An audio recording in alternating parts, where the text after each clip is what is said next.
بسم اللہ الرحمن الرحیم واللیل اذا یغشا، اللہ تعالیٰ قسم کھا رہے ہیں اور رات کی قسم جب کہ وہ چھا جائے، والنہار اذا تجلی، اور دن کی قسم جب کہ وہ روشن ہو جائے، وما خلق الذکر والانثی، اور ان چیزوں کی قسم جس کو اللہ تعالیٰ نے نر اور مادہ پیدا کی۔ تین چیزوں کی قسمیں کھائی گئی، بلکہ دیکھا جائے تو 4 چیزوں کی۔ رات کی قسم کھائی اور اس کے مقابلے میں دن کی قسم کھائی۔ امیہ بن خلف نے انکار کیا تھا نا کہ آخرت نہیں ہے، دنیا ہے سب کچھ۔ اگر کوئی کالا ہے، اللہ تعالیٰ نے دوسری جگہ فرمایا ہے، 2-3 جگہ قرآن میں آیا ہے کہ ہم نے ہر چیز کا جوڑا بنایا، ہر چیز کا اللہ نے جوڑا بنایا، مرد ہے تو عورت ہے، دن ہے تو رات ہے، زمین ہے تو آسمان ہے، ہر چیز کا جوڑا اللہ نے بنایا۔ پیڑوں میں بھی جوڑے ہوتے ہیں، جانوروں میں بھی جوڑے ہوتے ہیں، ہر چیز کا جوڑا ہے۔ دنیا کا جوڑ کیا ہے؟ دنیا کا جوڑ کیا ہے؟ آخرت ہے۔ یہ سمجھانا مقصد تھا کہ ہر جو چیز اللہ نے بنائی ہے اس کا ایک اپوزٹ ضرور ہے۔ مرد ہے تو اس کا اپوزٹ عورت ہے، کالا ہے تو اس کا اپوزٹ سفید ہے، دوست ہے تو اس کا اپوزٹ دشمن ہے، دنیا ہے تو اس کا اپوزٹ کیا ہوگا؟ آخرت۔ تو یہاں پر رات کی قسم اور دن کی قسم کھا کر دونوں اپوزٹ کی جو قسمیں کھائیں، یہ بتا دیا کہ جس طریقے سے دونوں متضاد چیزیں ہیں رات اور دن، اسی طریقے سے دنیا کے مقابلے میں آخرت بھی ہے، اس کی طرف بھی توجہ کرنی چاہیے۔ وما خلق الذکر والانثی، اور اس چیز کی قسم اللہ تعالیٰ نے کھائی جو اللہ تعالیٰ نے نر اور مادہ پیدا کیا، یعنی مرد اور عورت 2 جنس ہیں الگ، میل فیمیل، مذکر مؤنث دونوں الگ الگ چیزیں، اسی طرف اشارہ۔ ان سعیکم لشتی، قسمیں کھانے کے بعد اللہ تعالیٰ نے کہا کہ تمہاری محنتیں بہت زیادہ ہیں، تم کام بہت زیادہ کرتے ہو، لیکن مختلف کرتے ہو، الگ الگ طریقے کے کام کرتے ہو۔ کیا مطلب ہے؟ جس طریقے سے رات الگ ہے، دن الگ ہے، اسی طریقے سے انسانوں میں دیکھا جائے تو ان کے کام الگ ہیں۔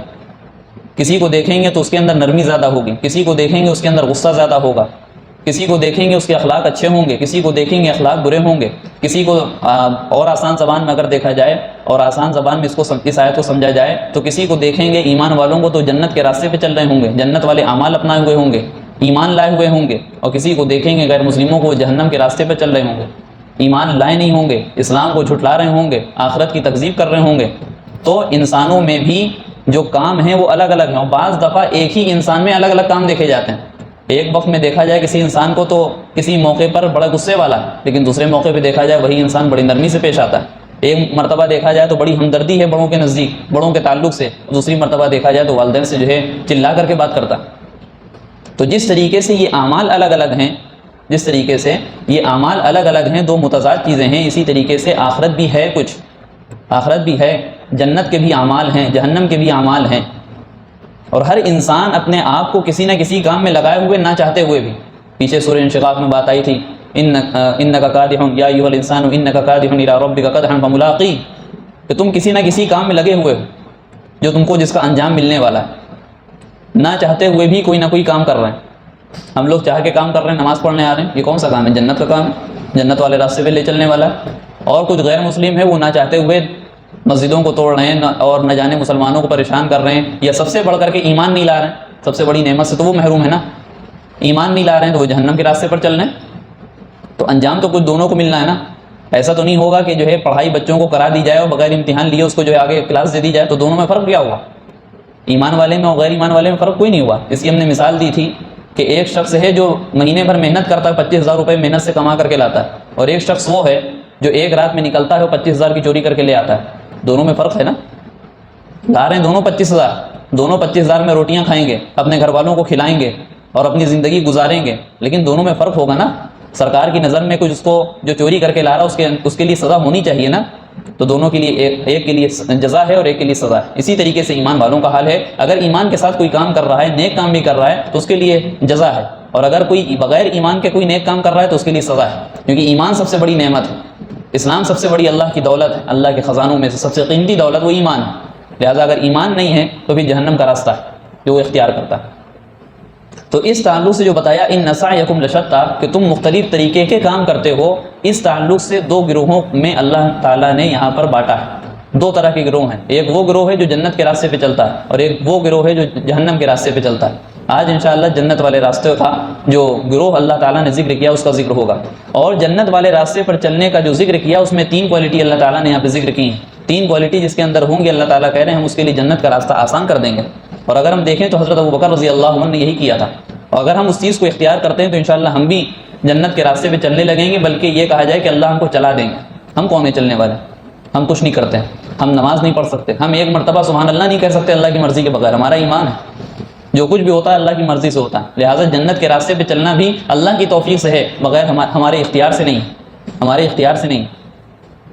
کیا فرمایا؟ فَأَمَّا مَنْ أَعْطَى وَاتَّقَى. جہاں تک ان لوگوں کا تعلق ہے جو اللہ کے راستے میں خرچ کرتے ہیں، دیتے ہیں، جو اللہ کے راستے میں خرچ کرتے ہیں، دیتے ہیں، وَاتَّقَى، اور اللہ سے ڈرتے ہیں، دینے کے بعد بھی ڈرتے ہیں، احسان نہیں جتلاتے ہیں.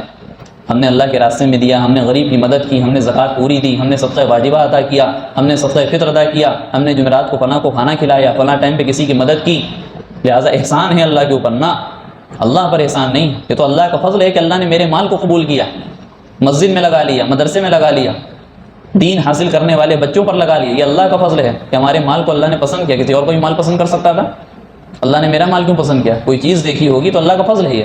تو فَأَمَّا مَنْ أَعْطَى وَاتَّقَى، اللہ کے راستے میں خرچ کیا، ایک کوالٹی. دوسری چیز اللہ سے ڈرتا بھی رہا، اللہ کا پاس و لحاظ رکھا، اللہ کی ناراضگی کا ڈر رہا کہ اللہ کہیں ناراض نہ ہو جائے، کیونکہ مال دینے کے بعد بھی اللہ ناراض ہو سکتا ہے. کیسے؟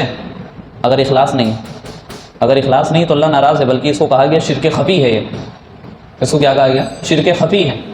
تو مال دینے کے بعد بھی اللہ ناراض ہو سکتا ہے. لہٰذا مال دیتے وقت نیت صاف ہونی چاہیے، اللہ راضی ہو جائے، نیت ہونی چاہیے. تو دو چیزیں بتائیں کہ جس نے اللہ کے راستے میں دیا اور اللہ کا پاس و لحاظ رکھا. وَصَدَّقَ بِالْحُسْنَى، تیسری اور آخری کوالٹی جنت کے راستے کے لیے، اور اچھی چیزوں کو اس نے قبول کیا. حسنہ سے یہاں مراد بہت ساری چیزیں لی گئی ہیں. سب سے پہلی چیز جو لی گئی ہے حسنہ سے یہاں مراد وہ یہ ہے کہ اس نے ایمان کی تصدیق کی. وہ کلمہ لا الہ الا اللہ پڑھ کر کے مسلمان ہو گیا، لہٰذا اس کے لیے جنت ہے. اس کے اندر ایمان والی کوالٹی ہے. دوسری چیز یہاں پر مراد دی گئی ہے نبی صلی اللہ علیہ وسلم پر ایمان لایا، تمام انبیاء پر ایمان لایا. یہاں حسنہ سے مراد وہ ہے.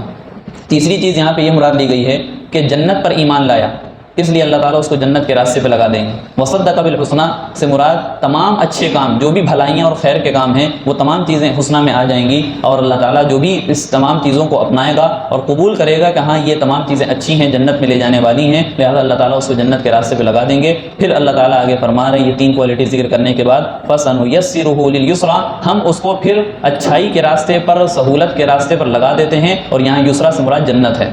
خلاصہ کلام یہاں یسرا سے مراد آسانی کے لیے لگا دیتے ہیں، یعنی یہ کہ اس کے لیے آسان کر دیتے ہیں جنت کے راستے پر چلنا. اور اللہ کے رسول صلی اللہ علیہ وسلم کی ایک حدیث ملتی ہے، اس میں فرمایا تھا کہ تم لوگ جو کام کر رہے ہو وہ کرتے رہو. وَأَمَّا مَن مِّنْ أَهْلِ السَّعَادَةِ، حدیث ہے اسی طریقے سے اللہ کے رسول علیہ السلام نے فرمایا فَسَيُيَسِّرُ لِعَمَلِ أَهْلِ السَّعَادَةِ أَوْ كَمَا قَالَ، کہ جو شخص نیک لوگوں کے راستے پر چلتا ہے تو اللہ تعالیٰ اس کے لیے نیکی کے کام آسان کر دیتے ہیں.